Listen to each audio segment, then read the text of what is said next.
Hey everyone, Chris here. Thank you very much for tuning in. Today we're going to take a look at this Star Wars Ezra Bridger action figure by Jakks Pacific. It's actually Star Wars Rebels, even though it doesn't say it on the packaging. Speaking of which, let's go ahead and take a quick look at the packaging. Here we have the Star Wars logo, plus a little half view of a Stormtrooper. And you can see I got this figure clearance for $5. Alright, let's go ahead. We're going to spin this guy around.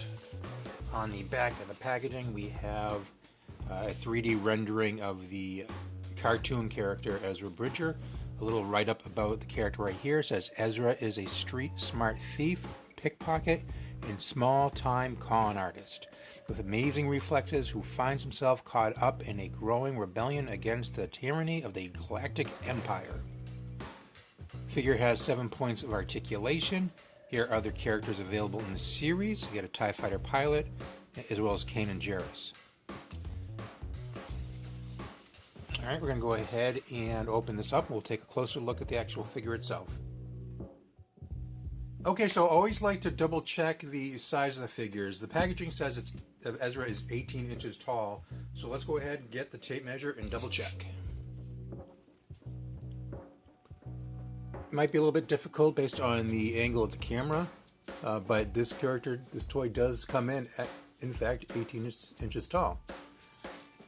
And speaking about 18 inches tall, that's one of the issues that I do have.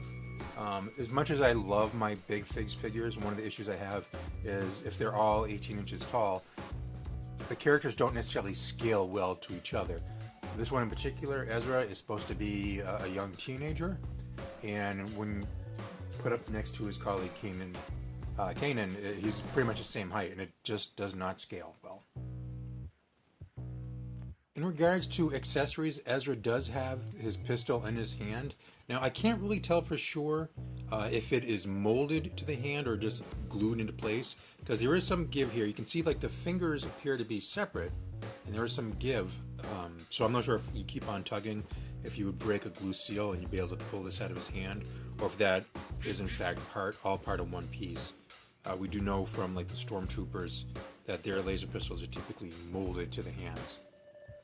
Now the actual lightsaber blade is a separate piece, so it does require minor assembly, and really all you gotta do is take the lightsaber and just pop it right into the handle, or the pistol, however you want to whatever you want to refer to it as. So the packaging said 7 points of articulation. Let's go ahead and find out what those points of articulation are. It's probably going to be the typical standard articulation that we usually see with these figures. So we have his neck goes side to side. His shoulders can rotate 360 degrees. His wrists also rotate. There's no waist articulations, but his legs go up and down. Technically, but as you can see, it's extremely limited, the movement. It just does not move any further than that. So yeah, I call that a point of articulation. Technically it is, but that is a very weak point of articulation. But I guess, typically with these figures, you're not posing them in all these dynamic moves anyhow. Alright, so I do have mixed feelings about this particular figure.